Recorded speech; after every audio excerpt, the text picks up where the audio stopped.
Hello, this is Lisa and Misty Lore and Melanie with the podcast We're All Psychic. And we have that guest. She's Melanie. I've already mentioned her. Would you like to say hello? Hello. So we've been talking and we thought we should record. So we'll skip over asking you if you still think we're all psychic, because we've asked you that like 60 times. We can do it if you like. You can ask me again. Misty? Misty? All right, Melanie. Yes. Your turn. Do I think that we're all psychic? Yes. Yes. She asked herself. How'd you like that? Yes. I answered it. Beautiful. Beautiful. Beautiful. We're doing Hang on, kids. Here we go. Yeah, backwards. Oh, we are going in backwards. Maybe we should start doing that. We should start doing it because Melanie's here to talk about past lives. And we are going in rewind into stuff about what we did wrong or someone did to us that's kind of screwed up or something that could have gone something that you think is something. Melanie, what how would you put it? Better than that? We're going to go into recurring themes in our past lives. And we're also going to take a quick look at vows that we made in past lives, and kind of dovetailing that is curses, family curses. Oh, we know a lot about this stuff. And now listeners, we don't know who you are really. We really wonder a lot. And we love you. But have you ever had something go on in your life and you wondered, is it something like a curse? So Melanie wants to start there. I think, it's kind of where she was getting at. What is it, a curse, or is it something you've heard about like that? Like, what is it? What is it? Something's going on. It's a cycle or something. Tell us, Melanie. What is it? So, like, in just my own personal experience in the realm, usually if you think you're cursed, you're not necessarily. Sometimes, yes, you could be. But most of the time, it is sometimes we are called to clear out generational trauma. We are called to rescind vows that we took in our lives. The way to tell if it's a curse or somebody made a deal or something of that nature is if it affects more than one person in your family. If it's just you, it's your own problem. But if you agree. Yeah. Right. But if you have the same, like all the women in your family, for example, maybe the men all walk away, or if there's untimely deaths and crazy stuff like that, yeah, we could take a look and see what's going on. Suicides, lots of suicides in the family. That can be a curse as well. It could. Family curse. It could be a curse, or again, it could be just unpaid debts. And a curse is different than, say, you make a deal at the crossroads, if you know what I mean. And someone, and then later on. Today I do. I did some reading. I'm just kidding. Yeah. And then later on, whoever you made the deal with says, pay up, sucker. So transactional relationships with beings bigger or different than you can cause these problems. Actual curses, someone inflicted something on you in your family line, yes, it can cause problems. But I think curses are much more rare than people want to believe. It's kind of a scapegoat. Most of the time, you made your own problem, and I can help you fix it, but you made your own problem, and acknowledging that is the first step. One of the easiest things is vows. So in previous lives, especially if you were in Europe, religion encompassed so many aspects of life. And a lot of us made vows of poverty, vows of chastity, all sorts of vows in a devotional way, or maybe as penance. And we carried those vows into our next lives. So, for example, if you can't make money, if you have plenty of money for maybe other people, but none for yourself, You could have taken a vow of poverty. If you can't hang on to money, if you have problems in romance and you can't keep a relationship going or other issues, you could have taken a vow of chastity. And I look at vows as a possible issue when logically all the areas of your life are clear. You're doing everything right, but something just isn't working. That's when we start looking at where the issue really comes from. So, and the way to do this, well, how do I fix it, Melanie? It's broken. How do I fix it? Well, you can certainly give me a call and I'll help you figure it out. But the easiest way, if you know what it is and you're ready to fix it, is what's called an uncrossing ceremony. And you can basically rescind vows that you've taken in the past to other people, other gods, other promises, whatever. If it's not serving you in this life, you can say, I'm done. I did that already. I'm not doing it anymore. And it usually does the trick. So are you finding that right now, especially a lot of people, this is like happening, like this is coming out aware, they're becoming aware of it in their family cycle? It seems like to me anyway, in the last year, I guess, because we're spending a lot of time by ourselves alone, maybe, I don't know. But, reflection is there. And a lot of us are figuring out something's repetitive here. There's a problem, and there's more than one sometimes. And we're looking at stuff like this that could be possibilities. Definitely. I mean, there's been plenty of time for everyone to sit around and talk about, ancestors and things that happened that maybe they wouldn't have talked about because we're not living our lives in the same way we have been. So, so I think it is coming up. I think there's always a collective element to it, that there's sort of a purge aspect to it. Like, hey, it's time to level up, everybody. So deal with your stuff. So there's probably a lot of reasons that I'm not aware of why this is coming up now. I'm just glad, because then people don't have to be miserable. They can fix it. So. Right. And that sounds like a pretty easy fix once you figure it out. It is. Yeah. I mean, if you're gonna, like, it's something about it's familiar. Like I've had this experience. So like it's something about it was familiar to me, like having a past life reading and then hearing about something like that. It was like familiar from dreams, or I just like I've read it before, but it wasn't from anything I'd read. It was like I knew it. You know what I mean? It's hard to explain. Right. It was in your head. It made sense. It's the only. Yeah. Like the best way to say it is it made sense. Like that role was played in books I wrote or something, or, something like that. I don't know. It's hard to explain. You kind of feel it in your heart. You feel it in your chest as a kind of truth. You're like, that's what it is. And it's hard because not everyone buys into the notion of past lives or whatever. That doesn't matter. I'm not here to like convert anybody. That's not the subject. That's not the subject. But it's like, here we are, we're going to change the energy of this. We're going to shift it. Yeah. Basically. Yeah, you can. We're capable of it. Absolutely. We are ourselves. And why like not? You said. Why not? What's it going to hurt? Right. Yeah. I mean, it's not going to hurt anything because you don't have to carry it anymore. It's kind of like cleaning out your spiritual closet. You're like, well, I don't need this anymore. I'm going to, right. I'm going to throw this out. So it unburdens us from things that we no longer need to carry, basically. And then we can move on. Yeah. Right. And then we can cultivate the life that we are here to cultivate rather than living in the past in many ways. But other things come up, it's not just vows. Like vows are when you're like really stuck, but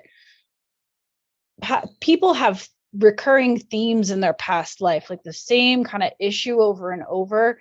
And it can be hard to pin down because we're not subjected necessarily to the same types of things nowadays as we were ages ago. So we have some themes and I'm not the only one who says this. I don't claim to have a copyright on anything I'm saying, but we have stuff like the theme of betrayal is a big one. Somebody screws you over, literally stabs you in the back, whatever. That is the theme of my lives, actually, betrayal. Yeah. And I can talk about that if you want, but we have other things like poverty is specific, neglect or abandonment, whether that's emotional or physical abandonment. And then you have, I separate war and violence. War is a type of violence, but it's very specific. Violence, it can be more Anything. generic. Yeah. What do you think? What do you think deviancy is? Deviancy. Violence or what do you war? mean, like someone who engages in deviant behavior? Yeah. Is that? I would say violence, wouldn't you? It would depend. Violence. I was thinking violence. Yeah. And for a lot of people, I guess how far they took it would be war, huh? Well, I mean, okay. Or violence. I don't know. I'm thinking war is something that you have to do. Like you have to fight a war. You don't really want to. I was thinking start. That's funny. I was thinking start. Yeah. I was thinking start. That's really strange. Violence can Like just be, anything that's just violent.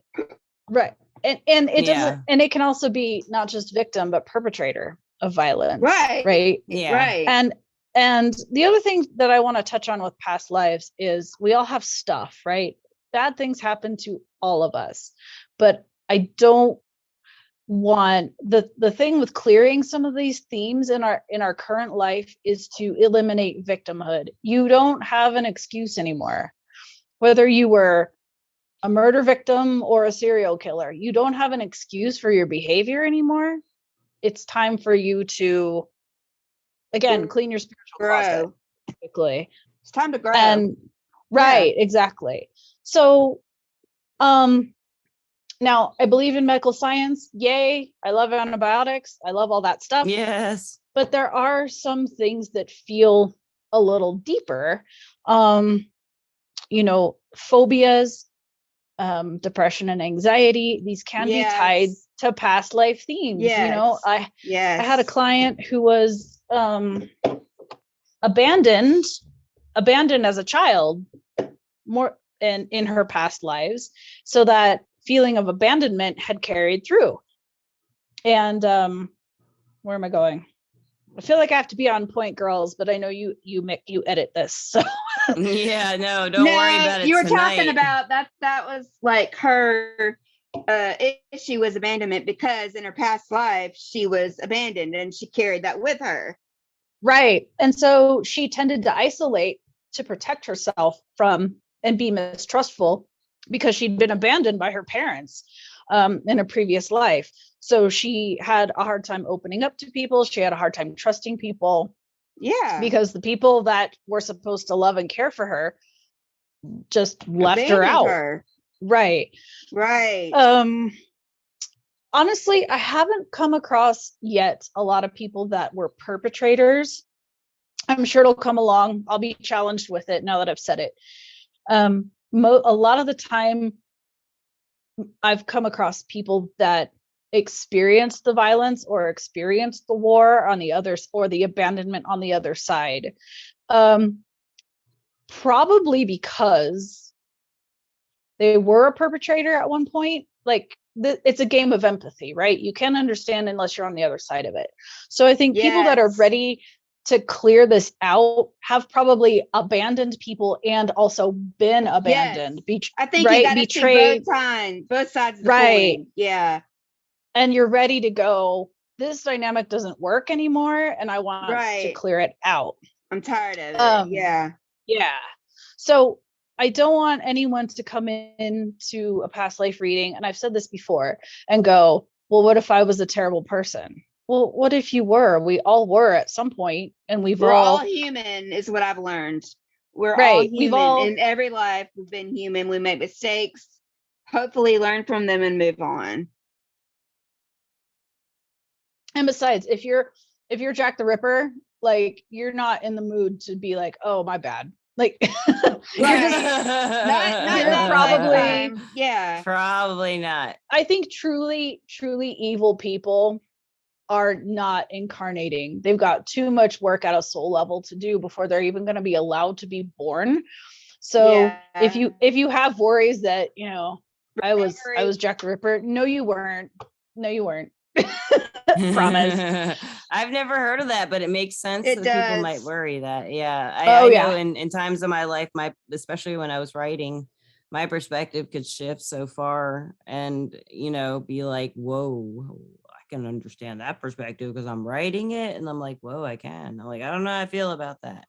You know, because you had to really like part of like writing fiction for me was always genre fiction. A lot of it was horror writing. So I had to try to write from the perspective of whatever monster or nefarious whatever was after somebody sometimes, or think from that point of view on the back, you know, in my head. And a lot of my time writing spent just thinking about it, just imagining. It's Right. probably Up the story. Right. Like, you know, so I had to think about it a lot, you know, like think about what it's like for that thing or that scary part, what makes it like it, what it is. Right. You know, and it's like, I go drug there, yourself, you know, you drug yourself out of it too, though. Yeah, you know? yeah. Usually it's like being a profiler, right? Like, yeah, exactly. You know? Yeah. I profile some megalodons. I don't know, like stuff like that. so I guess, and I don't know that I've gotten all of the all the themes, but I've touched on the big ones. We've all experienced, most of us in one lifetime or another has experienced war, violence, poverty, neglect, and abandonment. Those are the really, really big ones that can really mess us up. So, okay, Melanie, what's the point? Well, the point is that, and it's basically to not be, what lessons are we trying to learn? Well, that's specific to the individual. This is your path. Well, why does everyone screw me over? The theme of betrayal. Well, let's take that, because that, and I can relate to this one. A lot of people have this happen. Right. So I remember someone that I loved deeply betraying me and ultimately being responsible for my death. Long time ago, whatever. This person exists in my life now. And I have to go, why do I know you? Well, we all play different roles in each other's lives. Yeah, we do. It's all for us to learn. And I'm not sitting here saying, oh, forgive everybody. No, I don't. I'm not preaching forgiveness or sainthood or anything like that. But the point is, what do I need to learn by being betrayed or betraying somebody? Well, let's look at it. Am I gullible? Do I trust you completely? Do I trust too soon? Do I not trust myself enough to go, this person, the situation is wrong? So I would say that you can correlate the themes to a lesson, and maybe that's another episode, but betrayal would be about trust, self-trust, intuition, that type of thing. Not getting into situations where you're hurting other people or getting hurt. You have control over it. It's basically what you're saying. You know, once you actually see what's going on, you have control to change it. Nobody else but you. You can break the cycle. You can change the dynamic. Right. Now, other things, you know, the bigger the theme, the more complex it gets. Like war in particular is a hard one because it's a collective theme. We all experience war in some way in our existence. It's part of human nature. And I think there's probably a big, big goal around experiencing war, which is, what are we fighting about? Is it a universal truth? Is it to understand that we're all people? Religion. This is stupid. Religion, resources. Like, what's the point? I don't have those answers because I probably got to come back. But my point is, there's a corresponding lesson for each of these themes, and also there's corresponding symptoms when you don't have a clear understanding or a resolution for this stuff. So, and like I say, if you are depressed, please seek help. But if there seems to be something deeper or stuck, then a past life, reach out. Yeah, a past life reader or something like that. Yeah, whether it's hypnosis. I definitely recommend hypnosis. Yeah, I've heard people getting a lot from hypnosis too. Yeah, past life regression. Exactly. Or if you're not there yet, if you don't feel safe, like there's plenty. I'm not the only person who does past life readings, but think of me first. They're everywhere. Yeah, but I swear to God, she's not telling you a lie. She is good. She has helped me out a few times. She's helped me out tremendously. Tremendously. And then another thing too, I think that can help around past life, resolving some of these cycles and these dynamics and themes is, in what role or archetype, because I slip into Jungian archetypes a lot, at what archetype do you feel comfortable? Where do you feel powerful and where do you feel helpless? Whether that's a particular gender or a particular role in life, like a soldier or an explorer, whatever it might be. So it's not just about clearing out these old cycles. It's also about empowering yourself to know at a soul level what you're good at and what you're here to do and what you need to learn. It's all connected. Lessons. Right. And some lessons are harder to learn than others. Yes. I know this, right? Yes. So, and this is a big overview. It all is individual based on, what comes up in your reading and what you're dealing with and what you want to get unstuck. I guess I'm just wanting people to consider, if you have something stuck that you can't get unstuck, it's quite likely rooted in a previous life. I totally agree. So, I don't know about everybody else, but like ever since like when I was little, I kind of had a feeling deep inside of what I needed to do in my life. And I always stuck with that. And that has really helped me in the long run, because guess what? I was right. When I was little and I felt that feeling, I was right. That's what I was supposed to do. And even at the age that I am now, I'm 43. But anyway, I think also we need to listen to ourselves and listen to our gut. You know what I mean? To try to figure some of this out as well, to start with, and then get something to help us guide us through. Exactly. Like if something just feels off, or like we all have a blind spot when it comes to ourselves. I can't see myself. I can only see parts of myself, or I can only see myself in a certain way. And ultimately, the kind of work that we do, that, spiritual advisors, card readers, a lot of us who do their work with integrity and good intentions. Yes. We're here to be like, you don't have to suffer anymore. You don't have to deal with this over and over again. Yes. Let's figure it out so you don't have to do this again next time. Yeah, and that was my feeling. Like that's what I felt inside. Like even in my 20s, I was like, I don't want to do this again. I want to get it right this time, but I didn't know what it was. But I could feel it. Like I've got something to do, but I just don't want to do this again. Is basically what I was feeling. Right. And your past life, like the dynamic and the overarching theme of your journey, can also obviously tell you what your life purpose is. Right. If it's war, maybe you are a soldier, and that's totally cool. We need soldiers, whether it's soldiers, literal soldiers, or soldiers of truth, or whatever that is. Or if it's betrayal, it's about illuminating that subterfuge. It's all about, and we can get into all that. It's all about learning.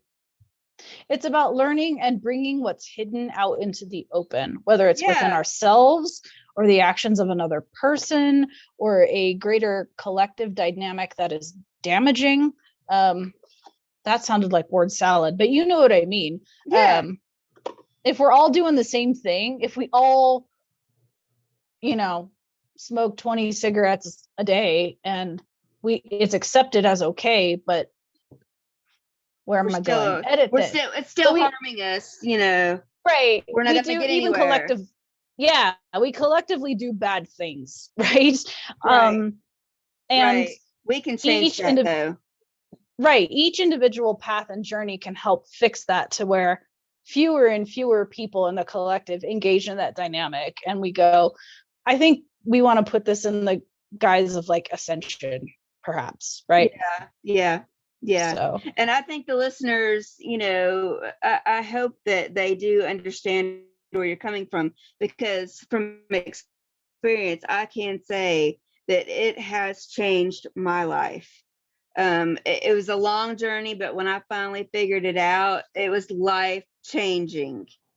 And it'll change your next life and the life after that. And yes, it will. It's not just this one. Right. It's all of them. I finally feel like my purpose is almost completed. My life is not completed because I still have things to do, but now I know what went wrong and why, and I can forgive for it and move on, because forgiveness is a big key to all of this. You have to forgive yourself for whatever it is that you did so you don't do it again and you can move on. Right. And around like so-called family curses or poor dynamics with ancestors, we all have some shady ancestors that were like, I don't like my creepy uncle, whatever, or, great grandpa horse thief or whatever happened, right? We all have ancestors that we go, I'm glad you're dead because I don't want to know you. Right. But understand that when you engage in either rescinding vows or breaking family curses or dirty deals, you're healing the past and the future. You're healing your ancestral line. And I've seen it happen. You are. I have. And so all of these spirits that may be restless and come to you in dreams and they need your help. And it's a lot of responsibility. Sometimes I'm like, you're a jerk. That's your choice. But my point is, if you engage in this work, you can produce healing for not just your ancestors and yourself, but for your descendants as well. It's done. It's not going to happen anymore. Yes, that's a big point for me. Like, being able to protect my children and their children and their children. Right. That was the whole point of it to me. Exactly. So like a client I just talked to the other day, the issue was a curse around blindness to the truth of a person's character. So she had suffered a lot of like romantic setbacks. A man would come along and seem one way but end up being another. And the curse was a kind of blindness, and it came up because it's only affected the women in her family. And there's another kiddo going to be born that I think's a girl, and it came up because it's like, it's time to fix this so you don't put this on this next person, this next child. So do it for the children. Well, not only that, but it's like you see it in relationships all the time, where women repeatedly do the same thing over and over again. They fall for the same relationship over and over and over again. You might want to look at it like that. Like, what, maybe, there's a reason why I'm doing this. Let's find out why so I can fix it and live a happy fulfillment life. And if it's not rooted in childhood and establishment of gender roles and conditional love and some other gross things that come up in between the age of like 0 and 5 or 6. Right. Again, back to Jungian psychology and the archetypes. If we can't pin it down to a childhood thing, it's somewhere else. And that's when in the past. And that's where I come in and go, wait, what happened? Why are we hanging on to this? Yeah. Because most clients that I deal with, there's a little bit of stuff like everyone, but the really difficult part. It's not rooted in childhood. It's most of them are pretty happy and they grew up pretty well and in a loving way. And then they're like, I don't know what's wrong. Everything, my childhood was great, but it's further back. And you know how long mine was? I mean, nobody knows my story, you know, and I'm not ready to tell it yet. Sure, but it was at least 100 years. Went back 18 lives. Oh, okay. At least 18 lives ago. 18 lives. I've been carrying this for 18 lives. That's a long time. Yeah. So and it gets heavier the longer you carry it. I'm very thankful. Yes. So I'm so glad that I let it go and it's done. And a lot of you out there will feel the same way if you just reach out and do it.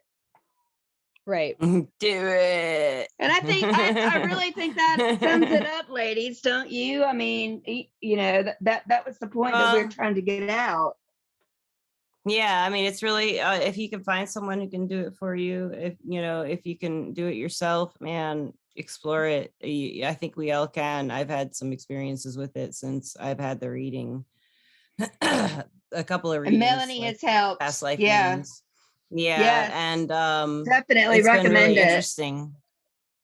And you can't, the more you explore every aspect, you can't go wrong. You're going to find something there that's going to help you, even if it isn't the answer. It'll help you in some way. Definitely. Yes, sometimes it's in layers. It's in chapters. Yeah. You have to keep turning the page until you figure out where. Yeah.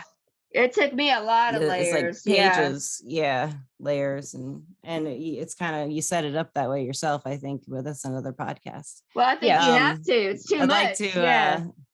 I'd like to thank our sponsor, Everlear. Everlear is an advice app where you can get your advice from psychics and empaths, so you can get the clarity you need to create the life you deserve. And thank you, Misty. And thank you, Melanie. Thank you so much. Thank you. Thank you, Lisa. And listeners, we love you. Thank you, as always, for listening. And have a great night. Bye. Bye. Say bye, Melanie. Oh, say bye, Melanie. Good night, Gracie.